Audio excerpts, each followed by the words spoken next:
Hola, buenos días. Bienvenidos al proyecto EPG Patsala de Español. Me llamo Carlos Izquierdo Tobías y soy exprofesor visitante de Jamia Millia Islamia en Nueva Delhi. Aquí nos encontramos en el módulo 15 del paper Introducción al cine español sobre el cineasta Víctor Erice. En este módulo vamos a conocer la obra de Víctor Erice. Aun siendo breve, la filmografía de este director vasco cuenta con 3 largometrajes considerados de los más relevantes del cine español. Al final de este módulo hablaremos también brevemente sobre José Luis Guerín en relación a la obra de Erice. Víctor Erice nace en 1940 en Carranza, Vizcaya, aunque pasó su infancia en San Sebastián. Se trasladó a Madrid para sus estudios universitarios de Ciencias Económicas y Políticas, aunque terminó licenciándose en 1963 en el Instituto de Investigaciones y Experiencias Cinematográficas, futura Escuela Oficial de Cine.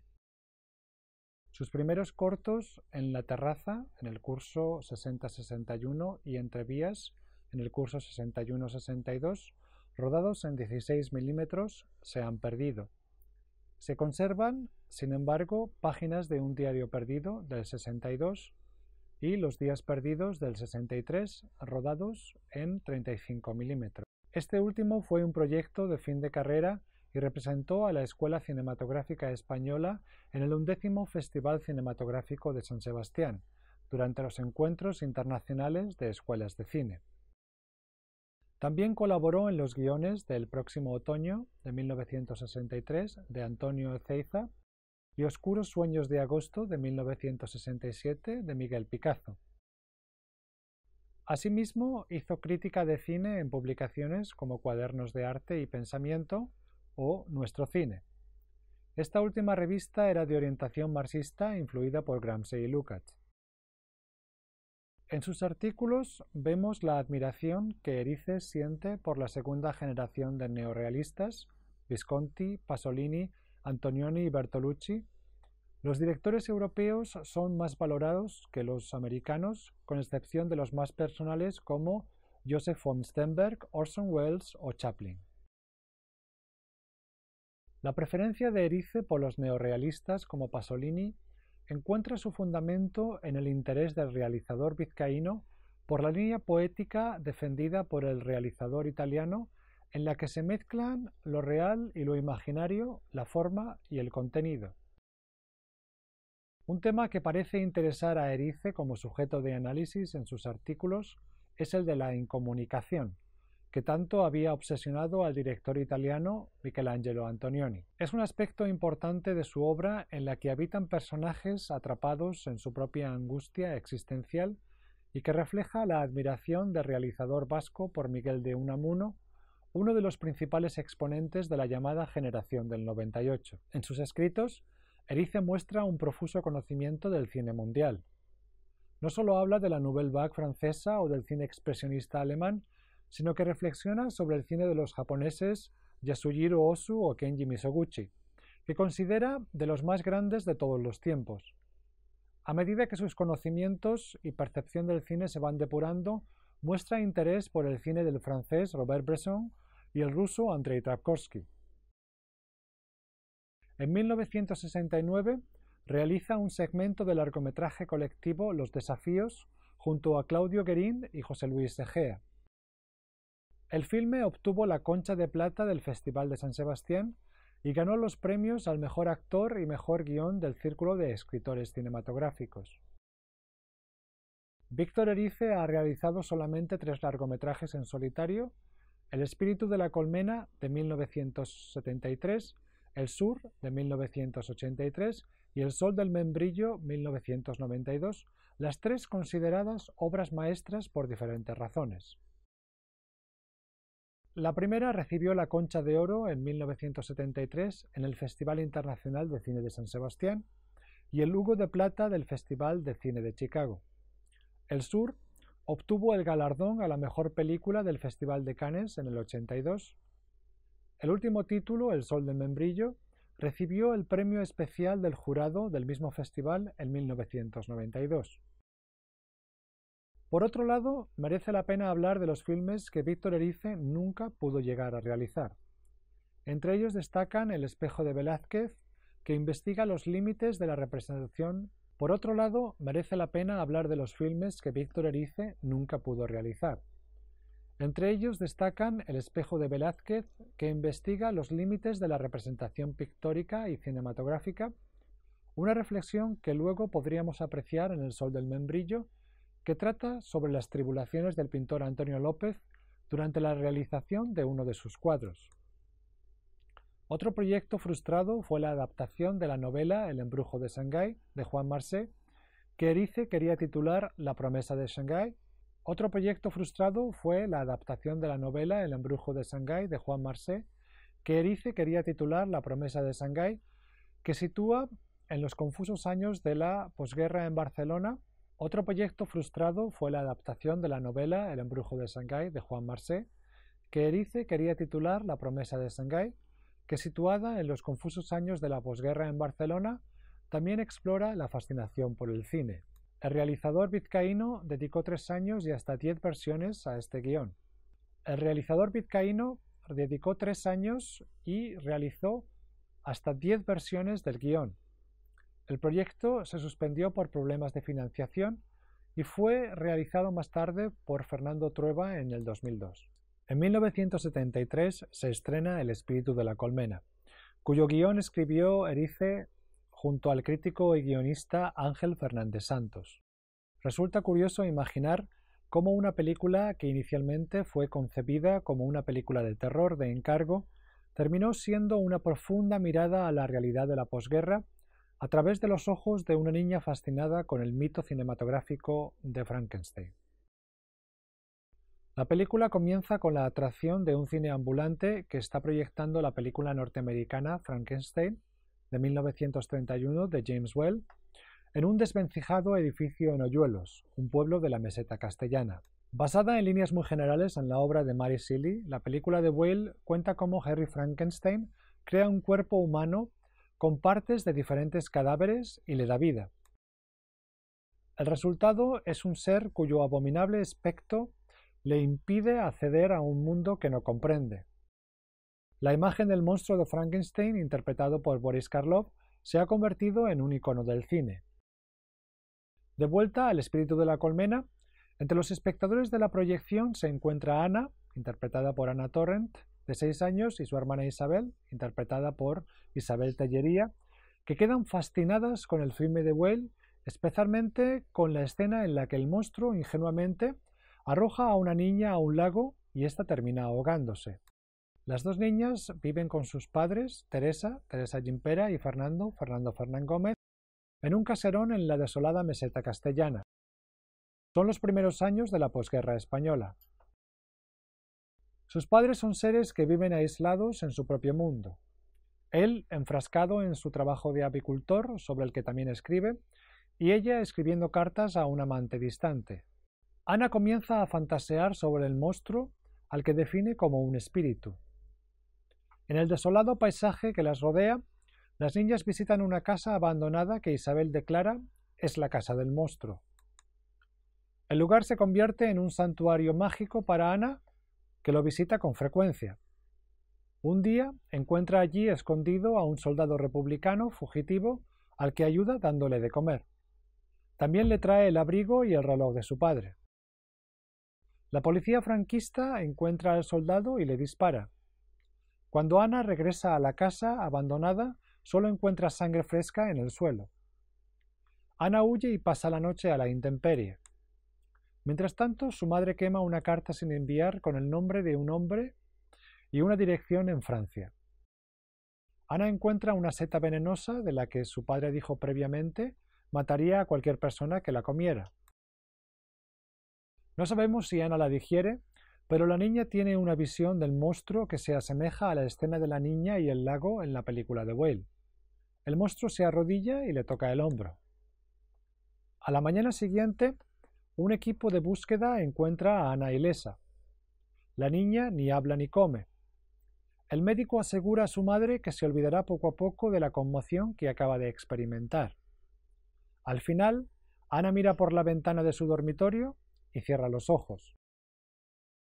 La escena de la proyección fílmica que inicia la película remite al cine como gesto inaugural de la narración. De aquí podemos deducir la manera en la que Erice entiende el cine como un instrumento de transmisión de ideas y de imágenes a través de las cuales nos acercamos a la realidad. La presencia de las niñas también alude a una manera de contemplar la realidad que no tiene mucho que ver con perspectivas históricas. Las impresiones de Ana se convierten en imágenes a través del cine, o mejor dicho, la imaginación es la puerta hacia la percepción de la realidad circundante. De aquí que el mito adquiera una fuerza tan apabullante, transformando el tiempo histórico. Los padres de Ana también viven en una temporalidad que parece privada de historicidad. Son seres encerrados en sí mismos que viven intensamente sus propias obsesiones en soledad y que apenas se relacionan con el mundo exterior. Erice reflexiona en una entrevista con Miguel Rubio y otros sobre estos personajes a los que asemeja. Erice reflexiona en una entrevista con Miguel Rubio sobre estos personajes a los que compara con algunos de los adultos que conoció en su niñez. Erice reflexiona en una entrevista con Miguel Rubio sobre estos personajes a los que compara con los adultos que conoció en su niñez durante la posguerra. Dice Erice: a veces pienso que para quienes en su infancia han vivido a fondo ese vacío que, en tantos aspectos básicos, heredamos los que nacimos inmediatamente después de una guerra civil como la nuestra, los mayores eran con frecuencia eso, un vacío, una ausencia. Estaban los que estaban, pero no estaban. ¿Y por qué no estaban? Pues porque habían muerto, se habían marchado o bien eran unos seres ensimismados, desprovistos radicalmente de sus más elementales modos de expresión. Me estoy refiriendo, claro está, a los vencidos, pero no solo a los que lo fueron oficialmente, sino a toda la clase de vencidos, incluidos aquellos que, independientemente del bando en que militaron, vivieron el conflicto en todas sus consecuencias, sin tener una auténtica conciencia de las razones de sus actos, simplemente por una cuestión de supervivencia. Exiliados interiormente de sí mismos, la experiencia de estos últimos me parece también una experiencia de vencidos, llena de patetismo. Terminado lo que consideran como una pesadilla, muchos volvieron a sus casas, procrearon hijos, pero hubo en ellos para siempre algo profundamente mutilado, que es lo que revela su ausencia. Quizás esto explique un poco el tratamiento que hemos dado a las figuras del apicultor y su mujer, tratamiento en cuya base existe, a nivel de guión literario, una labor de decantación de todo el material acumulado. Termina aquí la cita de Víctor Erice. Destaca además en la película el brillante trabajo del director de fotografía Luis Cuadrado en su efectivo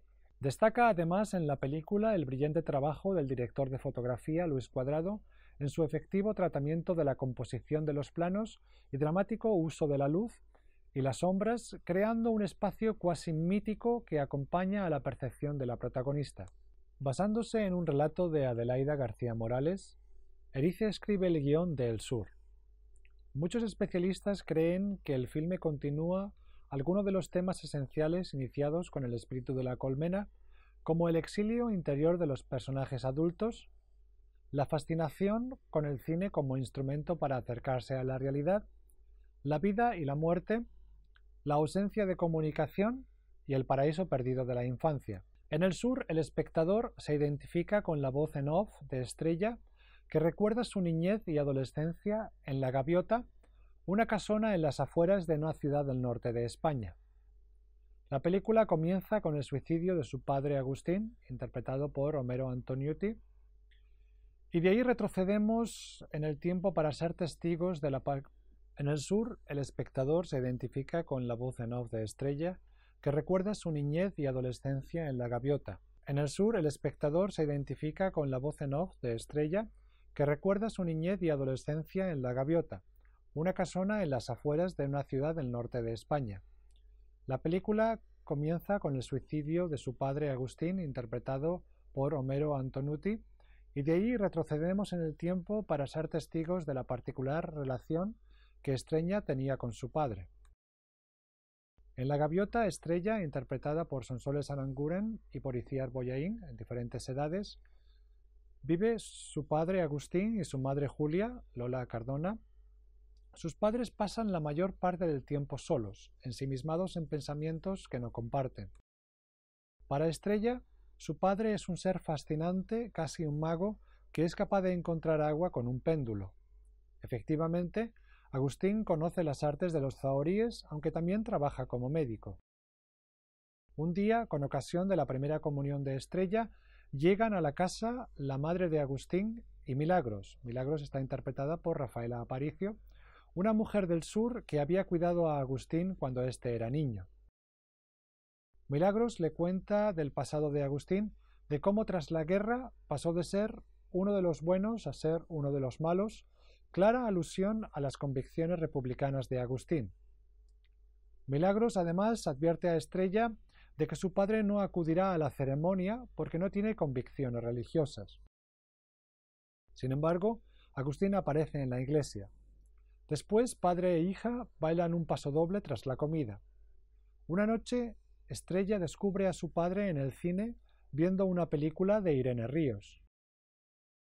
Padre e hija se van distanciando con el tiempo y años después una Estrella adolescente come con su padre en el Gran Hotel, donde se celebró la primera comunión cuando ella era niña, y le pregunta por Irene Ríos.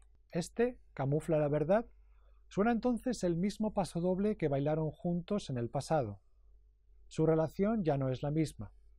Cuando Agustín se suicida, Estrella encuentra un recibo de una llamada telefónica de su padre al sur. Al final de la historia, Estrella decide viajar al sur. Erice revela una fascinación por el sur de España similar a la que el escritor Stevenson en Los mares del sur mostraba por los trópicos. Para ambos, el sur es un espacio lejano y exótico. Para Agustín, representa además el espacio de una vida pasada. Esta vida pasada está marcada por un aspecto político y otro sentimental. El primero se refiere a las convicciones republicanas por las que, acabada la guerra civil en la que vencieron los falangistas, perdió su estatus y tuvo que emigrar. Este es, por cierto, también el caso de su esposa Julia, que era maestra durante la República. El segundo aspecto de la vida pasada de Agustín corresponde a su relación con la actriz Irene Ríos. Desconocemos los motivos por los que dejaron de estar juntos, pero esta separación remite sin duda al exilio forzoso de Agustín. La vida en el sur, antes de la guerra, parece, en el espacio mitológico de Agustín, una utopía perdida. Como en El espíritu de la colmena, accedemos a este mundo a través de los ojos de una niña que describe su entorno como un espacio mágico, lleno de misterio, cercano al mito y la leyenda. Su mirada coincide con la concepción que Erice parece tener del cine como medio de acceso a la realidad histórica. Erice aún considera el filme como un proyecto inacabado. Las limitaciones de la producción, el productor Elías Querejeta consideró que ya se había rodado material suficiente, le impidieron extender el relato que va más allá de la decisión de Estrella de visitar el sur.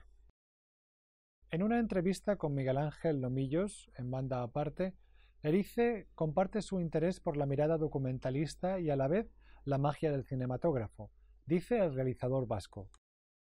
Como director tengo la impresión de que me muevo entre dos polos, uno crepuscular y nocturno y otro diurno, solar, donde me gustaría poder mantener siempre la capacidad de observación propia del documentalista, y en el cual late la nostalgia de un tiempo perdido, el de la edad de oro del cinematógrafo. En 1992, el realizador vasco estrena El sol del membrillo.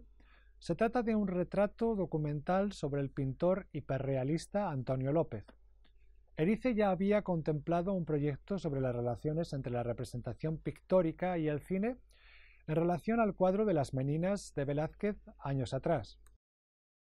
Su relación con el pintor Antonio López comienza en 1990, cuando acompaña al pintor en varios proyectos grabando en vídeo sus métodos con el fin de realizar una película. López comparte con Erice su deseo de pintar un membrillero y de ahí surge la idea de rodar una película autoproducida sin prácticamente guión. En la película vemos las tribulaciones del pintor para realizar un cuadro de un pequeño árbol de membrillo en el patio de su estudio. Se plantea un paralelismo conflictivo entre el continuum de la vida orgánica y el continuum de la realidad pictórica. Fernando Bayón Martín describe el filme como el deseo de filmar la confrontación de aquella voluntad con la fluencia cósmica e irreparable del tiempo, haciéndola arrastrar la variabilidad meteorológica y la evanescencia de las formas orgánicas.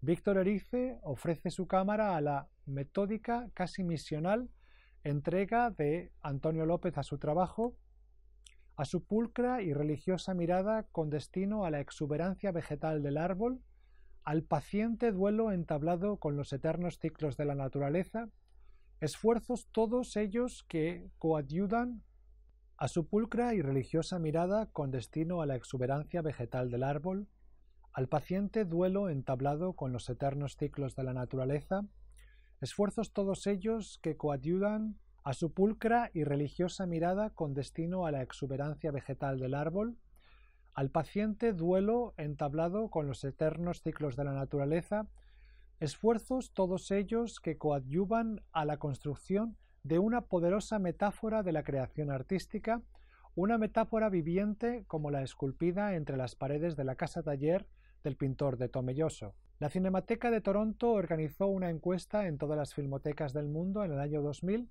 en la que El sol del membrillo fue elegida como la cinta más importante de la década. Vamos a hablar ahora sobre José Luis Guerín. Paulo Biota escribe que la gran aportación del cine de Víctor Erice al cine español es el empleo expreso de la metáfora. No se refiere el autor a la metáfora en relación al contenido que todos los realizadores del nuevo cine español tuvieron que aplicar para combatir la censura y poder denunciar los excesos y defectos de la dictadura franquista. Lo que Biota quiere resaltar es el uso de la metáfora como constitutiva de toda la trama, de toda la arquitectura formal. Y es que El espíritu de la colmena está organizada en torno al Tratado de Apicultura de Maeterlinck y la película Frankenstein de James Whale de 1931. No se trata solamente de la concepción del espacio, que es creado como una colmena, la forma de la casa o los cristales de las ventanas. Toda la película funciona como una reflexión sobre el cine como instrumento de producción de mitos y la inescapable relación entre imaginación cinematográfica y relación histórica. El sol del membrillo sigue claramente en esta línea en la que la forma es objeto de reflexión y juego fílmicos. En esta película, Erice se apropia conscientemente de los sistemas de representación de la pintura y del cine. Habría que esperar hasta el cine de José Luis Guerín para encontrar un seguidor a esta tradición. En La minimalista, Los motivos de Berta, de 1983, Berta es una adolescente en un pueblo pequeño. Se dedica a jugar en el campo mientras todo pasa lentamente. La protagonista se imagina una historia que más tarde se hará realidad ante sus ojos cuando llega un equipo de cine a la localidad. Innisfree, de 1990, recorre las huellas del rodaje de la película El hombre tranquilo de John Ford de 1952. Algunas de las localizaciones se han convertido en atracciones turísticas. Guerín explora el imaginario de Ford que se materializa en este pueblo de Innisfree. En Tren de sombras de 1997 existe una reflexión de cómo la vida de la gente queda atrapada en el cine como el ejemplo del cine amateur. En Tren de sombras 1997 existe una reflexión de cómo la vida de la gente queda atrapada en el cine con el ejemplo del cine amateur en su salvaje relación con la actividad fílmica. En tal forma marginal del cine, Guerín encuentra una intensidad vital que no ve en los clásicos. En Construcción, 2001, la dualidad entre pasado y presente, vida y muerte, que ya aparece en las películas anteriores, surge en la narración de la agonía de un barrio popular. El hallazgo de unas tumbas romanas en el solar de un edificio de viviendas a construir claramente dramatiza la dualidad entre el pasado y el futuro y desde luego entre la vida y la muerte. La crítica política del filme no es convencional, como tampoco lo fueron las de El espíritu de la colmena o El sur, en las que la imaginación cinematográfica arrojaba luz a la frustración de los personajes. En Construcción, critica a las instituciones democráticas de un modo que parece más una exigencia del género documental, los hechos presentados ante la cámara, que la opinión del realizador. A medida que el barrio retratado en la película se comercializa y mucha gente pierde su trabajo y su hogar, el examen político se engendra como resultado de esa mirada documental del film. La forma de la película domina el acceso a la reflexión. Y terminamos aquí el módulo sobre Víctor Erice. Muchas gracias.